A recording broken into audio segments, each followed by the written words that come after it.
With panic breaking out in the financial system, the danger grows that bank customers will have their deposits bailed in to save desperate banks. The nasty truth about the global banking system is that it is rigged to privatize profits and socialize losses, of which bail-ins is the ultimate example.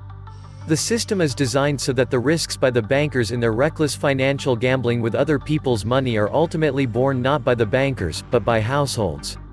As the European experience of bail-in proves, it is an insane policy that destroys households but also the banking system, by destroying the public's trust in banks to keep their money safe.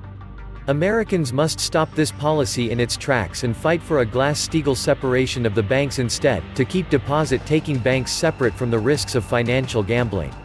Today that America and the world are facing a new financial crisis, with panicked financial authorities slashing interest rates and trying to stimulate the housing market to save the banks.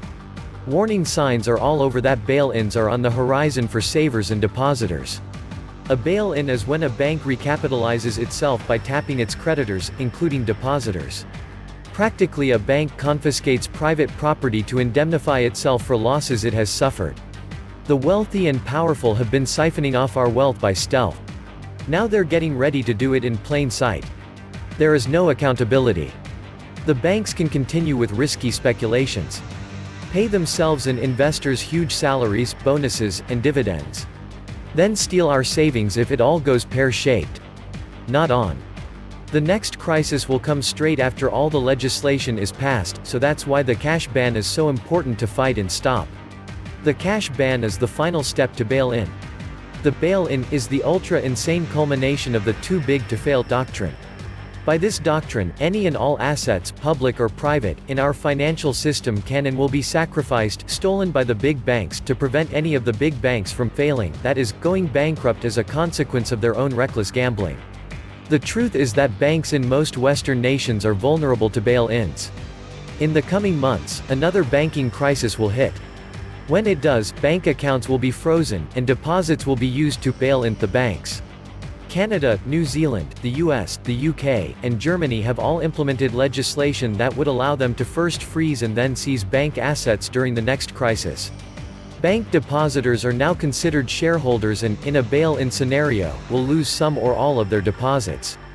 The moves by Western nations towards bail-in regimes whereby too big to fail banks confiscate individual and companies' deposits have been put in place with very little public discussion or awareness of the risks and ramifications of bail-ins. That is all money that will just disappear overnight in the case of bank failure. In some cases, it already has. Most people think of the money they deposit into the bank as a personal asset they own. Once a deposit is made at the bank, it's no longer your property. It's the bank's property. What you own is a promise from the bank to repay. It's an unsecured liability. That's a very different thing from owning physical cash stuffed under your mattress.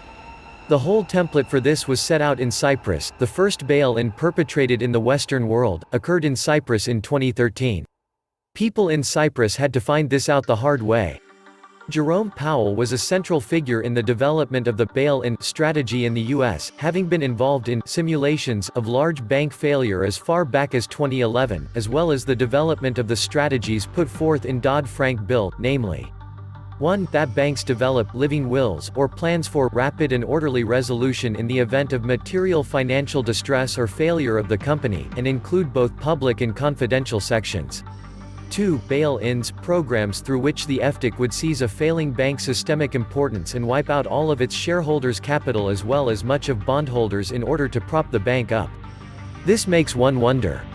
Did Trump pick Powell because Trump knows the US will be having another financial crisis in the near future? After all, Trump routinely called the stock market a big fat bubble in the run-up to the 2016 election. As one of the most connected financial elites in the US, Trump would know better than most just how leveraged the system had become. Why else would Trump pick the man who literally wrote the book on how to deal with systemic failure for the US banking system? A banking crisis is certainly coming. And smart investors will prepare for it well in advance. Depositors, including savers, should consider diversifying some of their capital and not having all their eggs in the bank deposit basket. An allocation to physical gold and silver is prudent in this regard. Gold and silver are financial insurance against bank bail-in, political mismanagement, and insolvent banks and governments. Allocated and segregated coins and bars confers outright legal ownership that is difficult to be appropriated, confiscated, or subject to haircuts. The bail-in regime is one of the greatest financial risks to investors, savers, and indeed companies internationally today. Yet it remains the most poorly covered financial risk and is largely ignored by financial advisors, brokers, and not surprisingly governments and banks. The growing financial risk in all Western countries has not been properly analyzed. In a world already beset with huge deflationary pressures and still insolvent banks, the bail-in regime and confiscating deposits, especially from job-creating companies, would be extremely deflationary and would likely contribute to severe recessions. In America, the bank robs you. Trust the bankers. They will steal your money legally. Bank bail-ins is now legal in the United States. Bail-ins. You know what that is? Taking money from the depositors who put money in the bank and simply taking it to recoup their own capital that they can't get back from the people they lent to. Is it legal to have a bail-in, to take the money of the depositor and not give it back to them? The answer is yes. In many countries, including the United States, the laws now allow a bail-in. So they convert your deposit, which is a liability, over to the other side of the balance sheet asset to promote bank liquidity and preserve the senior investors, hedge and private equity funds positions. Your legal method of the banks to wash their hands clean of owing anything to depositors. They change the rules in their favor. Cigarette manufacturers were required to place a warning label on every pack. Why aren't there warning signs in front of every bank stating that your deposits are not yours, and in the event of a bank failure, there's not enough money in the FDIC to cover all your deposits, and you'll receive bank stock, and ultimately nothing due to bail-ins? Basically, deposit your earnings at your own risk. If the public knew, this would cause one of the biggest bank runs in history. Just imagine if the general public realized their bank could take their deposits and just run away with them through speculation and such. Buyer beware. They do have a warning, it is FDIC, that tells you all you need to know. This is old news. Bail-in legislation has been law since 2015. Obama also issued an executive order regarding capital controls. Money is a digital illusion of wealth. It is in the system they control. Why would anyone want to give up control of their own assets? How come when you lend your money to the bank you don't own it, and when they lend money to you, they own it? Does that make any sense? When you don't pay back your borrowed money, they can take stuff from you. When they don't pay back their borrowed money, you should be able to take stuff from them. The thing is, none should make money off your money. We're not liable to you, and you're not liable to us. Does that door swing both ways? If so, just stop paying your debts.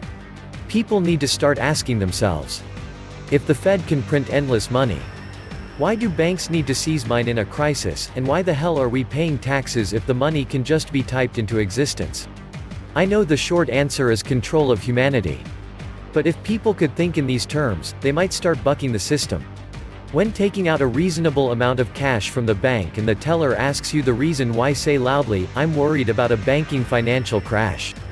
Up to the mid-1970s, the prevailing principle in business was, let the buyer beware.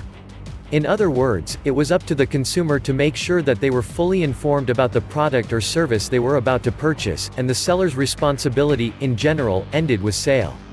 However, this was flipped with the introduction of consumer law, which put far more responsibility on the seller to address what economists call information asymmetry, which basically means the seller typically knows more than the buyer, and knowing the needs of the buyer should reveal all pertinent facts.